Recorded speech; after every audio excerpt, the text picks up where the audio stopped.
जो बराती थे ना, ईब तो बरात रहेगी 2 घंटे की, और ईब तो कोई जाओ है रात ला कहना है। बस, और बस, असली बरात के मजे तो अपन है अब बुढ़िया पुराने लिए देखे हैं। हाँ, और ई वाले बड़कन तो बेरा को नहीं बरात ये क्यों है। तो मन बाहर तय गाड़ी घुमा का आज ही भी बरात में गुट शूट भी मारिया करते, और एक आधा तो इस तरह होता कोई खाट की बाई है तोड़ दिंदा, अड़बदी अड़बाद करे बने रहा ना, और परस में तो ऊपर तक खाट फेंक देंदे।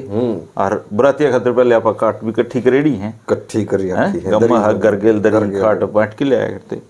और शाम ने क्या होता, जो बुढ़े होंगे ना अपने, वो अपना टेम सरे खाट पकड़ लिया करते, और जो गुट घाट मारनी है वो फिर रात में खाट खातर भटक्या करते हुए हैं। तो वो एक बुढ़ा अपना चादर तान के सोने लग रहा खाट पर, तो एक शराबी बोले ताऊ थोड़ी जगह देना है। बोले ना भाई मन नींद को नहीं, देखे और देख ले कि मैं, और उसको चढ़ भी अच्छी रही, बेचारे का जड़ डहा पड़े, सोट भी नहीं मिल रही।